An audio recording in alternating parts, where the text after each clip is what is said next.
مسلمان روزہ تو رکھ لیتے ہیں لیکن انہیں معلوم نہیں ہوتا کہ کن باتوں اور کن کاموں سے روزہ ٹوٹ بھی جاتا ہے، اور جان بوجھ کر روزہ توڑ دینا یہ کتنا سخت گناہ ہے۔ حضرت ابو ہریرہ رضی اللہ تعالیٰ عنہ روایت کرتے ہیں کہ حضور اقدس صلی اللہ تعالیٰ علیہ وآلہ وسلم نے ارشاد فرمایا، جس نے ماہ رمضان المبارک کا ایک روزہ جان بوجھ کر چھوڑ دیا، نہ رکھا، پھر وہ چاہے ساری زندگی روزہ رکھے، وہ ماہ رمضان المبارک کے روزے کو نہیں پا سکتا۔ یعنی جو اجر و ثواب اور فضیلت ماہ رمضان المبارک کے روزے کی ہے، وہ رمضان کے علاوہ آپ پوری زندگی روزہ رکھ لیں، آپ ماہ رمضان المبارک کے روزے کی فضیلت اور اجر و ثواب کو نہیں پہنچ سکتے۔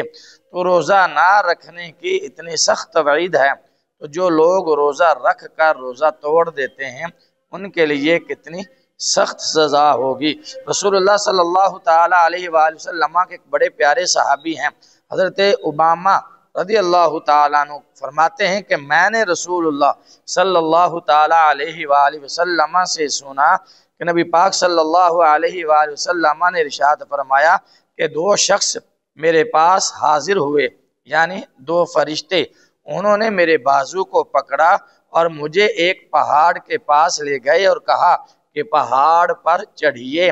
میں نے کہا کہ میرے لیے چڑھنا مشکل ہے، تو انہوں نے کہا کہ ہم آپ کے لیے آسان کر دیں گے۔ رسول اللہ صلی اللہ علیہ وآلہ وسلم نے فرمایا کہ میں پہاڑ کے درمیان میں پہنچا تو مجھے لوگوں کی آوازیں سنائی دیں۔ میں نے پوچھا یہ آوازیں کیسی ہیں؟ تو انہوں نے کہا کہ یہ جہنمیوں کی آوازیں ہیں۔ پھر مجھے تھوڑا سا اور آگے لے گئے، میں نے ایک قوم کو دیکھا کہ وہ لوگ الٹے لٹکائے گئے تھے اور ان کی بانچھیں چیری جا رہی تھیں جن سے خون بہہ رہا تھا۔ میں نے پوچھا کہ یہ کون لوگ ہیں؟ تو انہوں نے کہا کہ یہ وہ لوگ ہیں جو وقت سے پہلے اپنا روزہ توڑ دیتے تھے، پہلے کھول لیتے تھے، اپنا روزہ پورا نہیں کرتے تھے۔ اسی طرح حضرت حسن ابن عباس رضی اللہ تعالیٰ عنہ روایت کرتے ہیں کہ اسلام کے کڑے اور دین کے قواعد تین ہیں، اسلام کے کڑے اور قواعد تین ہیں جن پر اسلام کی بنا یعنی بنیاد مضبوط کی گئی ہے۔ ان میں سے ایک کو ترک کر دینا بندہ کافر ہو جاتا ہے اور اس کا خون حلال ہے، یعنی ایسے بندے کو قتل کر دینا حلال ہے۔ نمبر ایک، کلمہ توحید کی شہادت دینا، نمبر دو، فرض نماز ادا کرنا، اور نمبر تین، ماہ رمضان المبارک کے روزے رکھنا۔ ان تینوں میں سے کسی ایک کا بھی بندہ انکار کر دے وہ کافر ہو جاتا ہے، اور ایسے بندے کا سر قلم کر دینا حلال ہے۔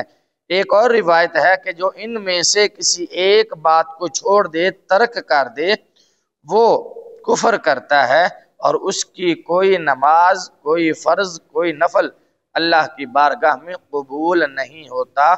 جو جان بوجھ کر روزہ توڑ دے، ترک کر دے، چھوڑ دے، یا نماز پڑھنی چھوڑ دے، نماز کا انکار کرے، یا کلمہ توحید کا انکار کرے۔ یہ تو وہ احادیث ہیں جو میں نے آپ کے سامنے رکھی ہیں۔ تو چلیں ہم آپ کو بتاتے ہیں کہ وہ کون سی باتیں ہیں، کون سے اعمال ہیں جن سے روزہ ٹوٹ جاتا ہے۔ کھانے پینے جمع کرنے یعنی بیوی سے ہم بستری کرنے سے روزہ ٹوٹ جاتا ہے، جبکہ روزے دار ہونا یاد نہ ہو۔ آپ کو اگر یاد ہے کہ آپ روزے دار ہیں، اس کے باوجود آپ کھائیں گے، روزہ ٹوٹ جائے گا، پیئیں گے کچھ بھی، روزہ ٹوٹ جائے گا، بیوی سے ہم بستری کریں گے، روزہ ٹوٹ جائے گا۔